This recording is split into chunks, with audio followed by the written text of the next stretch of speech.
Video देखें फिर बात करते हैं। ये लें, चीनी कम है जैसा आपने कहा था। कितना ख्याल रखती हो मेरा तुम, महसूस ही नहीं होता है कि मुलाजमा हो। ऐसा लगता है कि पूरा घर संभालती हूँ साहब, उसमें आपके काम भी कर देती हूँ। आप बुजुर्ग हैं ना जी, मेरे बाप की जगह पे हैं। बाप की जगह नहीं, दोस्त बोलो दोस्त। दोस्ती कर लो मेरे से, फायदे में रहोगी, फायदे में। ये आप क्या कह रहे हैं साहब, दिमाग खराब हो गया आपका? हाथ क्यों छुड़वा लिया? शर्म आनी चाहिए आपको, आपकी बेटी की उम्र की हूँ मैं ऐसी जगह नहीं रह सकती जहाँ का मालिक ही ऐसा हो। थूकती है रजिया ऐसी जगह काम करने पे, थूकती हूँ मैं ऐसी जगह पर। रजिया मेरी बात तो सुनो, रुको तो सही। दाल में जरूर कुछ काला है।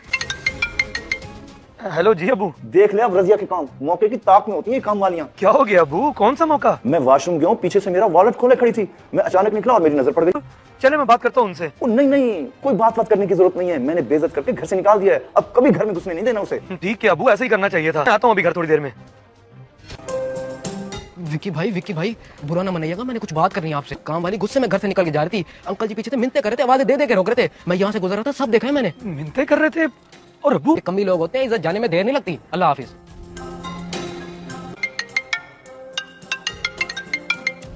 हेलो विक्की साहब, बहुत ही अफसोस की बात है, ये उम्मीद नहीं थी आप लोगों से। मैं तो शरीफ समझता था आप लोगों को। अजहर भाई हुआ क्या है, फोन करते ही शुरू हो गए हो आप? आपके अब्बा ने रजिया आपस से छेड़खानी करने की कोशिश की है, हाथ पकड़ा इनका। अल्लाह माफ करे, ये क्या कह रहे हो आप? गरीब जरूर हैं मगर इज्जत हमारी भी है, बेचते लोग नहीं है हम। हाँ, तो मैं आके खुद आपा से बात करता हूँ, बस अभी आया।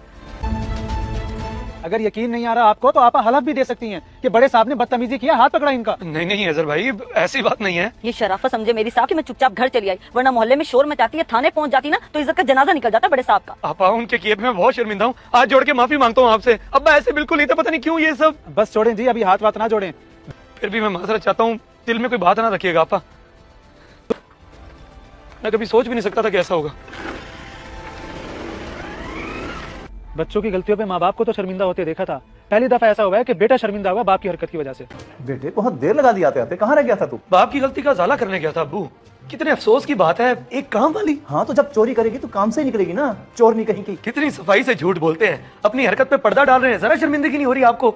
इतने मोअज़्ज़िज़ शरीफ इंसान हो के एक काम वाली का हाथ पकड़ा। और बेटे ये तुझे किसने बोला है? जिसने भी बोला है झूठ बोला है, वो तो मोबाइल चोरी कर रही थी। वाह वाह वाह, आपका तो बयान ही बदल गए। पहले बटवे में से पैसे और अब मोबाइल। मेरे सख्त अल्फाज का बुरा ना मनाइएगा, हकीकत तो यह है कि शमीम साहब ने एक मामूली काम वाली का हाथ पकड़ा और बदतमीजी किया उससे। गलती हो गई बेटे, शैतान आ गया, पता नहीं क्यों। हाँ, शैतान। इज्जत बनाने में सालों लग जाते हैं अब्बू, और जाने में बस इतना सा टाइम लगता है। डरे अल्लाह की पकड़ से सारी इज्जत मिट्टी में मिल जाती। अगर वो बाहर निकल के तमाशा बना देती या पुलिस के पास पहुंच जाती तो कोई अच्छा सा रिश्ता देख के शादी करवा देते हैं आपकी। कम से कम हलाल की तरफ तो जाएं और माफी मांगे अल्लाह से अपनी इस हरकत पे कि उस जात ने पर्दा रख लिया आपका और एक और मौका दे दिया आपको।